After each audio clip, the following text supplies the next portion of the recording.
bienvenidos de nuevo a la programación de Negocios Televisión en una jornada que arranca para Wall Street en apenas 30 minutos y que lo hace relativamente tranquila. Tenemos a los futuros con subidas, por ejemplo, en el caso del Dow Jones del 0,26%, en el S&P 500 el repunte es del 0,15% y sí que es cierto que el Nasdaq cae un poquito a estas horas en futuros, un 0,16%. Mientras tanto, jornada también tranquila en Europa, subidas en prácticamente todos los principales índices, que en el IBEX 35, que por cierto es de los que mejor se está comportando ahora, ya son del 0,7%. Así que bueno, jornada tranquila, jornada además tranquila en términos de datos macro, porque en la tarde de hoy tampoco vamos a tener ningún dato que sea especialmente relevante. Sí que es cierto que a partir de las 4 tendremos algún dato, por ejemplo, ventas mayoristas en Estados Unidos, tendremos también informe de tendencias de empleo de la Conference Board en Estados Unidos, pero más allá de eso, poco más, básicamente. Además, también a las 4 de la tarde va a hablar Philip Lane del Banco Central Europeo. Estaremos pendientes a esas declaraciones en directo porque vamos a poder conectar con la señal que nos llegue directamente desde ese evento donde está Philip Lane, pero en cualquier caso, hoy sobre todo pendientes de nuevo a cómo lo van a hacer los bancos regionales de Estados Unidos. Bancos regionales que ya saben ustedes, en la última sesión de Wall Street, el pasado viernes, se dispararon un 80%, por ejemplo, en el caso de PacWest. Vuelve la actividad, por lo tanto, a Wall Street tras dos últimas sesiones que han sido frenéticas para las acciones bancarias. Comenzamos ya con estas claves de la tarde, mirando lo que pasó el pasado jueves y el pasado viernes. Vamos primero con lo que ocurrió el jueves. Los títulos de bancos como PacWest se desplomaron en torno a un 50% por el miedo a que, bancos como este fueran los siguientes en caer entre las fichas del dominó. Fue First Republic Bank la semana pasada cuando acabó cayendo, y vimos esa reacción de la FEDIC, de la Corporación de Seguros de Depósitos en Estados Unidos, que acabó también vendiendo el banco First Republic Bank a JP Morgan, y pocos días después empezaba a haber mucho pánico por si algo parecido pudiera ocurrir también con otros bancos, como por ejemplo Western Alliance, PacWest o First Horizon. El jueves había muchísimo miedo, caídas del 50% en bancos como PacWest, pero algo pasó el día siguiente, el viernes. Después de que varias noticias apuntaran a que Estados Unidos iba a investigar si había habido manipulación de mercado por parte de hedge funds y de grandes actores como market makers que pueden ponerse cortos en estas acciones, y hoy en las claves de la tarde vamos a dedicar un ratito a explicar qué es eso de las ventas en corto, qué es eso de ponerse en corto. Pues después de eso, de repente la confianza parecía volver a estos títulos, después de caídas del 50% del día anterior. Acciones como las de PacWest se disparaban más de un 80% el pasado viernes. Los inversores, claro, se fueron a descansar el fin de semana bastante más tranquilos porque casi habían recuperado todo lo que habían perdido el día anterior. No todo, por supuesto, pero casi. Habían recuperado una gran parte de lo perdido. Pero lo que quizá muchos de esos inversores de PacWest no sabían es lo que pasó el viernes por la noche. La noche del viernes, cuando el mercado ya estaba cerrado, PacWest hizo uno de esos movimientos tan sigilosos como sospechosos. En pleno viernes noche, después del subidón del 80% de sus acciones, el banco anunciaba toda una bomba, toda una sorpresa para sus inversores, que iba a recortar su dividendo trimestral que reparte solo unos días más tarde, el 31 de mayo, y lo recortaba básicamente ni más ni menos que en una cantidad asombrosa, un 96% de hachazo para el dividendo. Como digo, hachazo absoluto.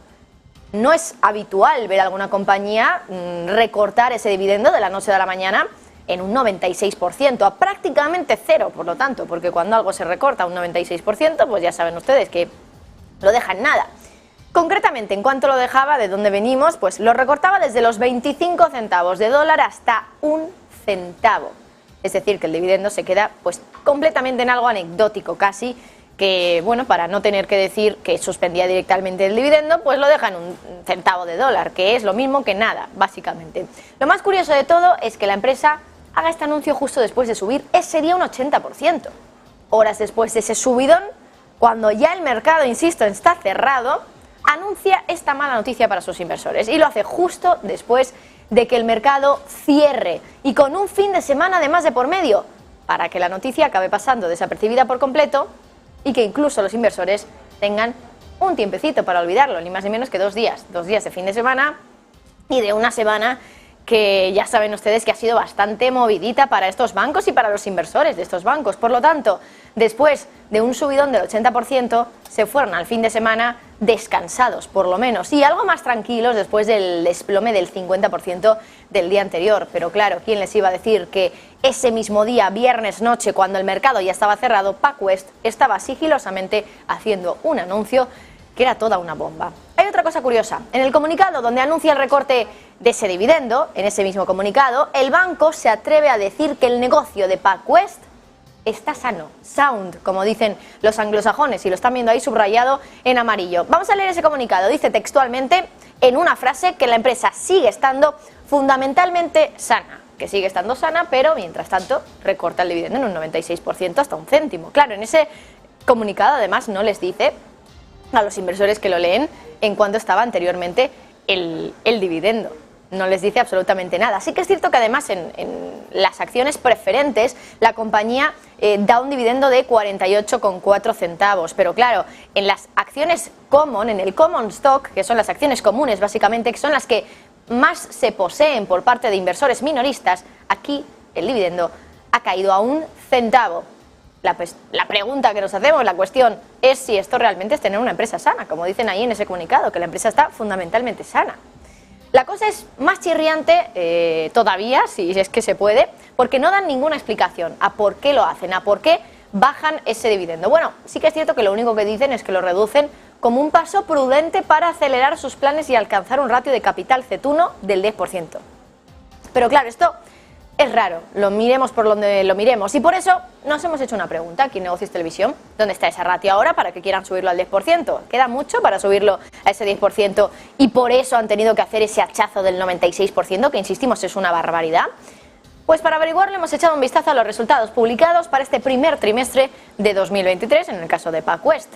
Ya saben que ese trimestre incluye el mes de marzo, que fue muy turbulento para las entidades financieras regionales en Estados Unidos. ¿Y qué pasó entonces con esa ratio CET1 para PacWest?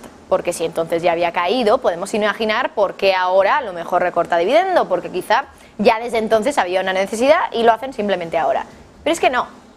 En ese trimestre, el ratio de CET1 capital, el ratio de capital CET1, subió desde el 8,7% al 9,22%. Es decir, mejoró, porque cuanto más alto sea este ratio de capital, mejor. Entonces, ¿por qué hacer ahora un anuncio totalmente sorpresa de bajar el dividendo en un 96% para subir un ratio de capital que ya estaba subiendo? El banco no dice absolutamente nada, pero tiene toda la pinta de que quizá la empresa pues no está tan sana, como nos vienen diciendo desde PacWest en el mismo comunicado donde anuncian ese recorte del 96% del dividendo, porque para algo tienen que destinar ese dinero que antes les estaban dando los accionistas. De todas maneras, hemos mirado la historia de PacWest para ver cómo de habitual es que hagan estos hachazos en el dividendo. Fíjense ustedes en el gráfico que les hemos preparado porque es bastante interesante. Desde que empezó la historia del reparto de dividendos por parte de este banco, en torno a, primeros años de los 2000, la única bajada de dividendos se ha dado en 2020, en plena crisis del COVID. Es la única vez que se ha bajado el dividendo, ni siquiera en la crisis financiera se bajó, fíjense en ese gráfico, porque aquí en la primera mitad, es decir, en la parte más a la izquierda, les ponemos directamente del Nasdaq, eso es información directamente de la bolsa Nasdaq, información sobre cómo ha cambiado el dividendo a lo largo de los últimos 3 años más o menos, y después de haber visualizado un poquito más de información, les hemos preparado también una gráfica para ver exactamente cómo han sido esos cambios en cuanto ha subido o bajado el dividendo en los cambios que ha hecho desde el año 2002. Porque el banco empieza este siglo, el siglo XXI, con un dividendo de 9 centavos. Lo ven ustedes ahí en pantalla. Es decir, si ahora estamos en 1 centavo, pues 9 veces más que el que ha dejado ahora, que como digo está en 1 centavo. En 2002 lo sube de 9 centavos a 15. El año siguiente lo vuelve a subir y lo sube un 66% de nuevo, a 0,25, a 25 centavos. En 2014... ya había pasado la crisis financiera, muchos años atrás, lo dispara un 100% y en la crisis financiera ni lo toca. Pero es que 4 años después de eso lo vuelve a subir a 60 centavos desde los 50, es decir, un aumento del 20%.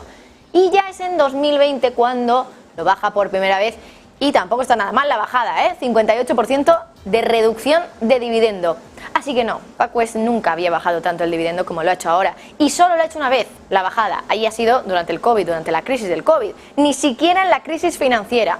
y en toda su historia de dividendos nunca había situado el reparto a los accionistas en un nivel tan bajo, en $1 centavo por acción.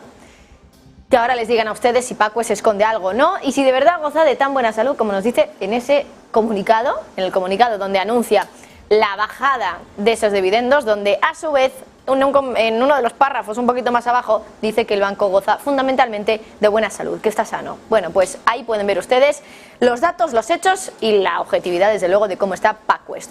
Vamos con la siguiente clave de esta tarde. Bueno, al final seguimos hablando de lo que ocurrió el viernes pasado. Los bancos regionales despuntaron sobre cualquier otro sector. Les recuerdo, PacWest disparada en torno a un 80% prácticamente, y por cierto en la jornada de hoy, en la preapertura también está subiendo con bastante fuerza, en torno a un 18% la última vez que lo hemos podido mirar aquí en Negocios Televisión.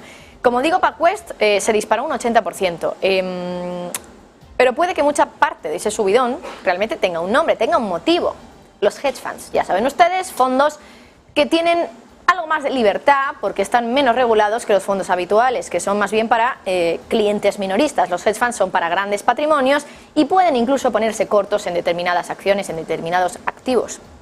Por eso, muchos pensaban en Estados Unidos, bueno, pues que podía haber manipulación de mercado, y por eso Estados Unidos, de hecho, la semana pasada conocíamos que quería investigarlo y ver realmente si esos vaivenes que habíamos visto en los bancos regionales, vaivenes del 50% de caída el pasado jueves, del 80% de repunte el viernes, se debieron realmente a un ataque dirigido de los hedge funds contra estas entidades.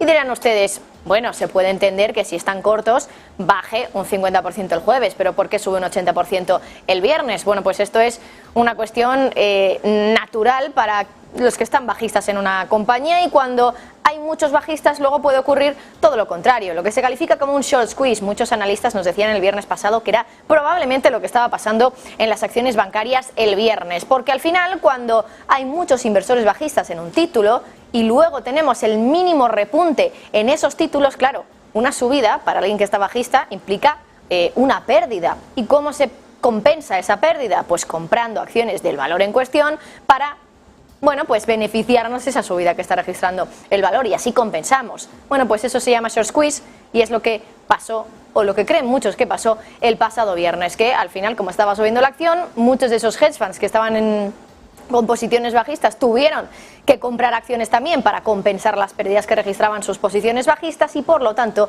hicieron que se disparara un 80%. Bueno, ya les contábamos el viernes que hay datos que apuntan a que el pasado 4 de mayo, es decir, el jueves, cuando estos bancos cayeron tanto, los hedge funds con posiciones bajistas ganaron muchísimo dinero. Concretamente, habían algunas estimaciones que apuntaban a 379 millones de dólares, todo el dinero que habían ganado hedge funds en prácticamente 4 nombres bancarios, como digo, el pasado jueves 4 de mayo. Y claro, las autoridades piensan esto, con los bancos no se juega, porque es un sector crítico para el sistema, porque hay muchos que creen que es precisamente estos juegos de ir contra las acciones bancarias lo que puede acabar provocando desconfianza entre los depositantes, que al final son los que se acaban cargando, entre comillas, a los bancos, retirando su dinero en masa de estas entidades. Es decir, que ahora muchos creen que está pasando todo lo contrario que pasó con Silicon Valley Bank, o al menos el orden de los factores es el contrario. Es decir, entonces lo que provocó el pánico financiero, el pánico en los mercados y por lo tanto las caídas importantes en bolsa para Silicon Valley Bank fue la salida de los depositantes, y aquí está pasando todo lo contrario. Las caídas en bolsa pueden estar provocando las salidas de los depositantes. Por eso hoy, en estas claves de la tarde, queremos profundizar en eso que ya se está empezando a murmurar en los pasillos de Wall Street, que las autoridades decidan actuar y atar de pies y manos a los hedge funds, es decir, prohibir las ventas en corto, o el famoso short selling, como se dice en inglés. Hay informaciones, de hecho, que apuntan a que varios analistas de JP Morgan, como digo, el banco que se está beneficiando de todo esto, creen que los reguladores podrían poner como objetivo a los vendedores en corto para evitar un contagio de la crisis bancaria, es decir, que estarían planteándose la opción de que haya una prohibición de cortos. Pero antes de nada, para el que todo esto le suena un poco a chino, ¿qué es la venta en corto que se prohíbe en casos como este, o que históricamente ha ocurrido? Y enseguida les vamos a hablar de la historia de todas las veces que esto ha pasado en Estados Unidos y de realmente si ha funcionado para evitar las caídas o no. Bueno, ¿qué es la venta en corto? Cuando pensamos en invertir en bolsa solo pensamos en un lado, por supuesto, en el lado de los alcistas porque es lo más natural, es decir, en comprar una acción, esperar a que suba y venderla más cara, por tanto ganar esa diferencia. Pensamos eso porque, como digo, es la manera más natural de hacer negocios, comprar y vender cosas, no al revés, vender y comprar, pero también se puede hacer en ese orden, es decir, en sentido inverso, vender primero y comprar después. Esto es lo que se llama venta en corto. ¿Cómo se puede vender algo si no se tiene? Bueno, pues muy sencillo, porque se pide prestado. Los que hacen estas ventas en corto son los famosos hedge funds o market makers. Y esto lo hacen básicamente pidiendo a un broker prestadas esas acciones, algo que por cierto no es gratis, por supuesto, hay que pagar un tipo de interés que se conoce como el rebate rate en inglés, y luego esas acciones que han pedido prestadas a un broker se venden, acaban vendiéndose en mercado, y cuando la acción ya ha bajado lo suficiente, estos hedge funds la compran y ganan esa diferencia en el precio, la diferencia que hay entre dónde la han vendido y dónde la han comprado. Esa diferencia se gana y después de haberla comprado se la devuelven al broker de donde la cogieron prestada. Eso es la venta en corto y eso, según los reguladores, pone mucha presión a la baja en los precios, porque al final supone estar vendiendo acciones continuamente y aumentar la presión vendedora. Pero lo cierto es que muchas veces esa venta en corto tiene una parte positiva y es que a veces puede servir precisamente para destapar cosas negativas en las empresas. Es el caso, por ejemplo, del vendedor en corto James Canos, que vio algo raro en las cuentas de una empresa, Enron, y de hecho, gracias a sus ventas en corto, ayudó a destapar un fraude que acabó conociéndose como el escándalo Enron, y que, por cierto, acabó poniendo entre rejas a sus ejecutivos, a los ejecutivos de la empresa. Así que sí, la venta en corto tiene sus ventajas, pero entre sus inconvenientes, según los expertos, es que, bueno, hace que los títulos a los que atacan estos inversores en corto acaban cayendo más. Pero bueno, ¿hasta qué punto esto es cierto? ¿O es realmente una leyenda urbana? Pues es muy interesante porque la Reserva Federal de Nueva York ha hecho un estudio sobre esto precisamente y que quitaría toda la razón ahora a las autoridades de Estados Unidos que quieren investigar si los hedge funds han hecho un ataque bajista contra los bancos regionales para ver si tienen que hacer esa prohibición de la venta en corto. Bueno, en ese estudio de la Fed de Nueva York se repasa lo que ocurrió en 2008, cuando durante varios días las autoridades prohibieron la venta en corto de acciones bancarias, de acciones del sector financiero, es decir, lo que está pasando ahora, lo que se estarían planteando precisamente en este momento. Y la conclusión es súper clara, dos palabras, la prohibición, bueno, tres en este caso, la prohibición fracasa, fracaso de la prohibición de estas ventas en corto. Y a pesar de estar en vigor, durante ese tiempo las acciones bancarias se desplomaron y de hecho la caída se estabilizó cuando se levantó la prohibición, algo que seguramente haría que explotara la cabeza de las autoridades que ahora mismo están planteándose esta opción precisamente. Claro, al final la prohibición puede tener el efecto contrario y es más bien un efecto psicológico. Puede provocar el pánico vendedor porque claro, si las autoridades tienen incluso que actuar activamente para que algo no baje, ¿por qué yo como inversor iba a querer tener esas acciones en cartera? Las vendo y se acabó el problema. Pues eso es lo que puede hacer que una prohibición de cortos haga que haya más presión vendedora en un título.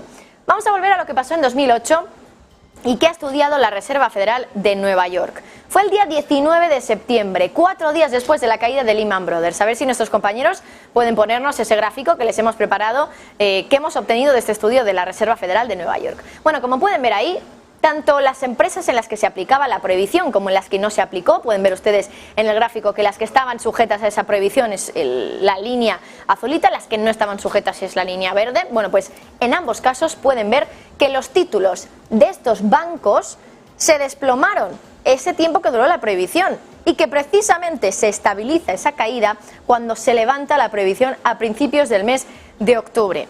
El estudio de la Reserva Federal explica que eso se debe a que ocurrieron más cosas en ese periodo que provocaron más miedo en los mercados y que, como digo, no todo se explica por los ataques bajistas, se explica también porque los que están alcistas prefieren vender directamente.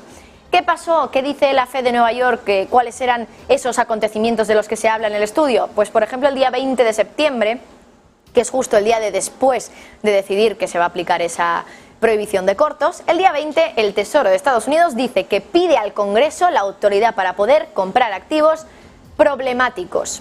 Y para ponerles cifras, los bancos en ese periodo que duró la prohibición se desplomaron un 12%. La prohibición duró 14 días. Así que ahí pueden ver la conclusión a la que llega la Reserva de Nueva York, la Reserva Federal de Nueva York, que efectivamente la prohibición de cortos durante 14 días en plena crisis financiera, en lo peor de la crisis, no hizo que los bancos, que en este caso estaban sujetos a la prohibición de cortos, no cayeran, sino todo lo contrario, cayeron en ese periodo y luego cuando se levanta la previsión se estabiliza, porque ahí ya pueden ver que el desplome que veíamos entonces llega un momento en el que ya se estabiliza un poco, suben, bajan, pero se mantienen básicamente en los mismos niveles. Y eso para las acciones que están sujetas a esa previsión, como para las acciones que no están sujetas a la previsión de los cortos. Así que ahí tienen un análisis que ha hecho la propia Reserva Federal, la de Nueva York, que no, las autoridades no tendrían razón, por lo tanto, en prohibir esas ventas en corto. Ventas que, insistimos, hacen sobre todo inversores muy cualificados, como pueden ser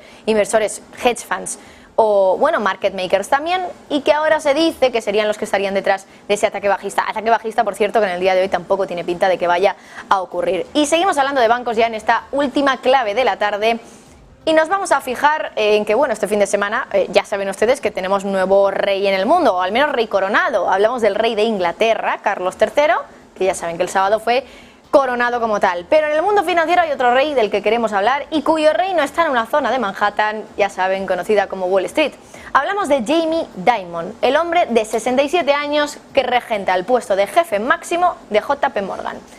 Admirado por algunos, resentido por otros, pero indiscutiblemente poderoso desde luego. Días antes de la coronación del rey británico, Dimon consolida más bien su estatus real en el mundo de las finanzas con otro acuerdo histórico para el banco JP Morgan, un banco que, por cierto, dirige desde hace 18 años, 2005 fue el momento en el que Jamie Dimon empieza a dirigir JP Morgan. Compró la semana pasada First Republic Bank y después de esa adquisición, JP Morgan ha triplicado su tamaño antes de la crisis financiera de 2008. Ahora tiene una base de activos de casi 4 billones de dólares. Es verdad que se queda lejos de lo que tiene BlackRock, la mayor gestora de activos del mundo, que tiene 9 billones de dólares, pero claro, está prácticamente a la mitad de todo lo que tiene BlackRock. JP Morgan, nos lo decía José Binder la semana pasada, parece una especie de no come cocos, sino come bancos, ¿no? Porque la compra de First Republic Bank se parece un poco a la compra que ha hecho varios bancos ya JP Morgan en plena crisis financiera, cuando los reguladores estaban trabajando con Jamie Dimon codo con codo para facilitar que JP Morgan acabara comprando, por ejemplo, Bear Stearns en quiebra, ya saben, y Washington Mutual, que acabó también siendo el mayor banco en quebrar en la historia de los Estados Unidos. De momento sigue superando a First Republic Bank y a Silicon Valley Bank. La Corporación Federal de Seguros de Depósitos, saben ustedes que es la entidad que ahora gestiona las quiebras bancarias de Estados Unidos y es la que administró la compra de First Republic Bank por JP Morgan, que básicamente había sido elegido, ¿por qué? Pues porque era el que mejor pagaba, el que menos coste producía para la FEDIC, que se había intervenido a First Republic Bank y que tenía unas pérdidas de varios miles de millones que iban a ser compensadas por lo que iba a pagar JP Morgan. Insistimos, el banco más grande de Wall Street y por lo tanto con más poder para poner encima de la mesa más billetes. Pero claro, hacer que JP Morgan compre bancos con ese argumento de que como es el más grande, es el que mejores ofertas puede hacer, pues es un poco la pescadilla que se muerde la cola, ¿no? Y va a hacer que al final JP Morgan se perpetúe como un gigante bancario, porque siempre va a ser él el que acabe comprando otros bancos, si es que acaso siguen cayendo más, que eso es otra cuestión.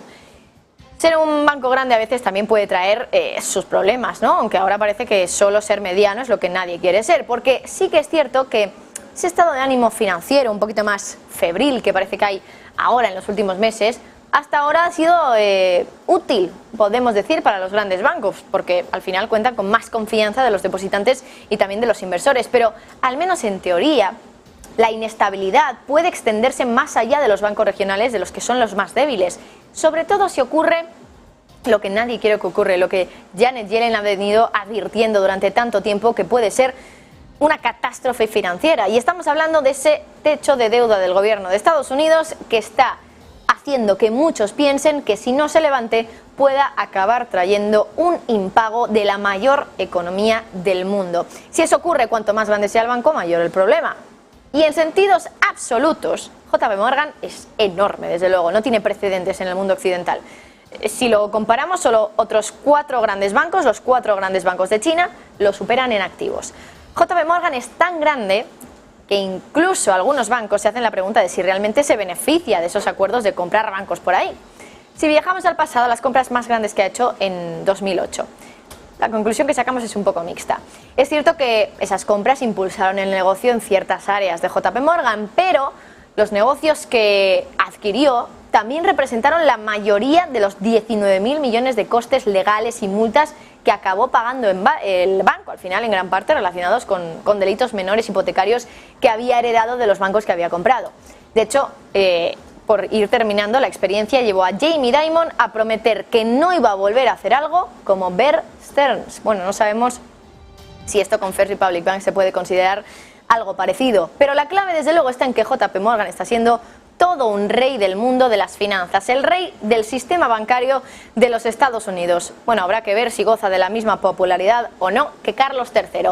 Bueno, con esto nos quedan ya 5 minutos para comenzar.